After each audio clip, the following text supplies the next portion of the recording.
And we are back on the build phase. I'm your host, Mr. Ben, and today we're going to be unboxing Don't Go In There. Now, this was a Kickstarter game that I backed last year. It has a really cool mechanic where the game box itself becomes the dice tower that you use while playing the game, which it is a gimmick, but gimmicks can be cool, man. Fireball Island, that whole game is a gimmick. So this is another game that definitely has some gimmicky stuff going for it. However, I think it also looks really fun. It has a cute aesthetic, and I can't wait to play it with my kid. So today we're going to dig into this game. This is not going to be a how to play, but I will have a full gameplay review as well as some how to play type stuff after we have a chance to get the game out of the box and play it. But for now, let's dig into Don't Go In There. So I'm going to be real careful here. We don't want any scratches on our new box, of course.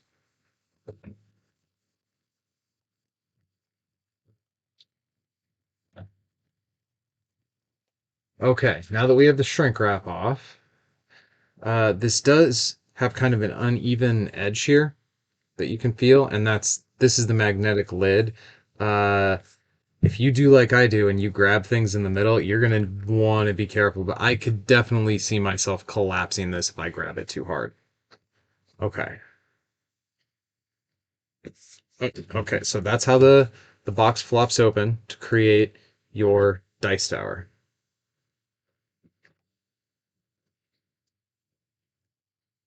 And I guess let's just pull stuff out of here.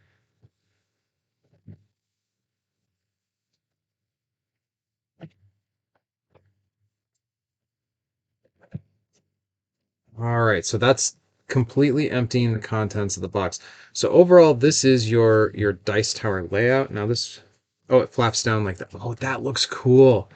The interior of the house doesn't have anything on it. Admittedly, this is just going to be where you throw your dice through.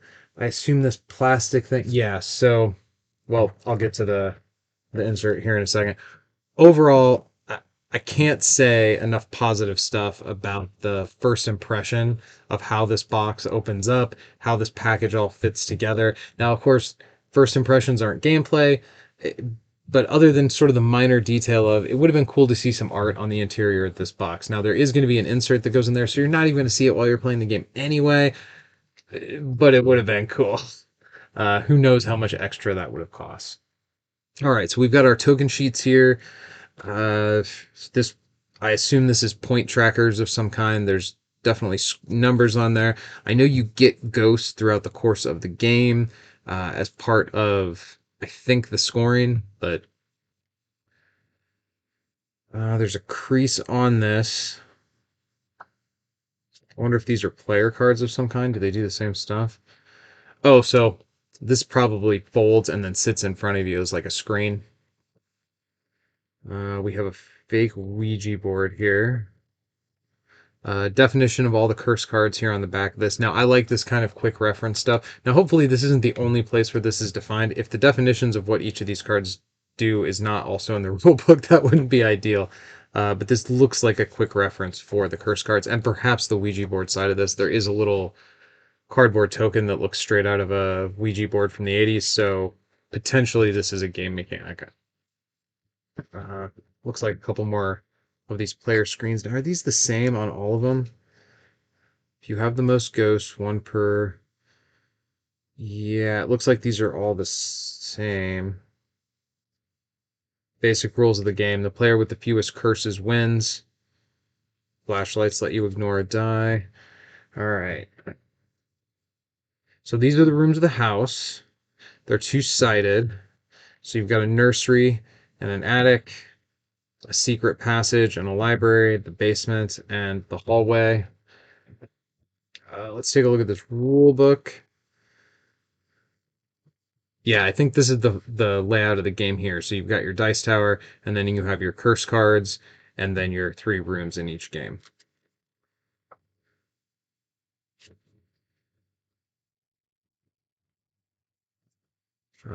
Overall, I kind of like the layout. Oh, and good. Here's another definition of every curse card there in it, as well as a breakdown of each of the rooms here on the back. So obviously I can't read this in real time as I thumb through it, but it looks to me like they've got all of your room stuff on one page, all essentially the rules gathered together. Not every I know that sounds like a no-brainer. I feel like it should be, but not every rule book. Sometimes they break the rules up across multiple pages.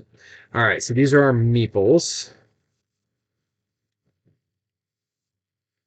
Oh, and I guess we have the plastic Ouija board tracker as well. That must be one of the Kickstarter rewards. The meeples look cool. I do like the little flashlight. Kind of looks like a little boy with a baseball cap on. It's got a cool aesthetic to it. The theme of the game. Wow, silica everywhere. The theme of the game is this is a bunch of kids in the neighborhood exploring the haunted house. So I'll, I will say the dice are a little smaller than I expected, based on well, I can't. It's not on the box, but based on some of the Kickstarter stuff, I did expect a more like a King of Tokyo size die. These still look cool. They've got like a clue. You can't see through them. They're like opaque, but you can kind of. I don't know if the camera's going to do it justice. Let's try this. No, that totally blurs it out, doesn't it? Yeah, so you can kind of see through them there.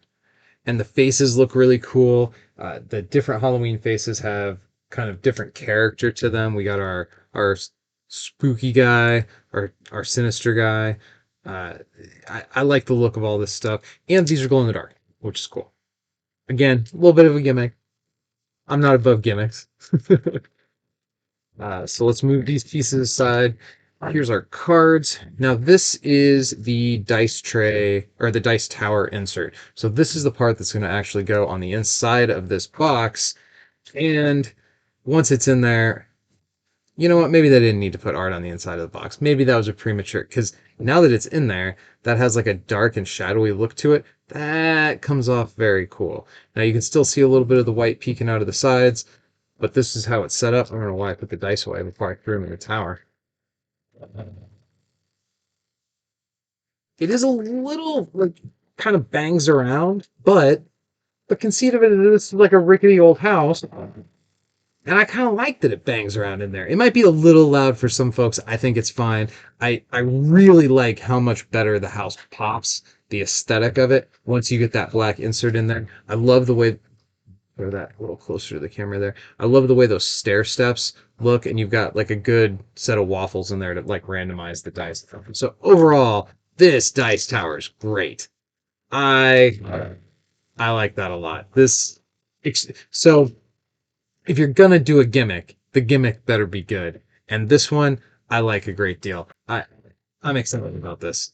So the last thing we got to do here before we wrap things up is I want to take a look at the art on the cards. And I'm just going to go through the cards here real quick, see if any have, have art that really stands out to me.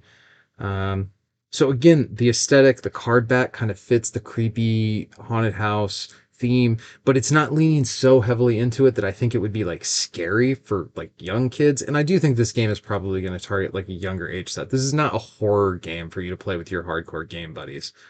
This is definitely like parents and kids or a group of kids playing this together. Uh, so all these candle cards look pretty similar. So a lot of the same art there. It does have a cool look to it. Same thing. Repeat with the jack-o'-lantern here.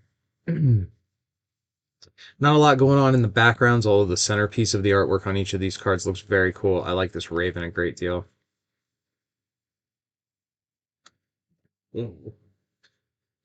So I don't know. That doesn't seem too extreme, but this is maybe the first piece of artwork that might start to tip over into something that might be a little scary, depending upon how young the kids are. Oh, wow, and those witches brews look really good. I love how those colors just kind of pop out on those. Wow. So I'm never a huge fan of recycling the same artwork across multiple cards, and that's definitely something that happened here, but it's not the end of the world. Again, the gimmick isn't 100 different card art varieties. The gimmick is this cool dice tower, and that I think they knocked out of the park. So we're going to scroll through the rest of these cards here. Okay, now see, I like how some of these have a little bit of background going on. Like you can see the cat actually standing there in the attic. Oh, that clock looks fun. This reminds me of Lumiere from Beauty and the Beast, which, of course, the fact that that's the first thing that comes to my mind when I see a face on a clock that's come to life does date me just a little bit. Uh, that doll is super creepy, as most dolls are. The sort of clueless look on that angel's face is hilarious. Holy water. That mask is very unsettling. So all these cards, I think, thread the needle pretty well of being spooky, having that creepy kind of Halloween aesthetic. And I mean, let's face it, the core of this game is a bunch of kids break into a house that isn't theirs and then get frightened by ghosts. And the person who gets frightened the least is the winner.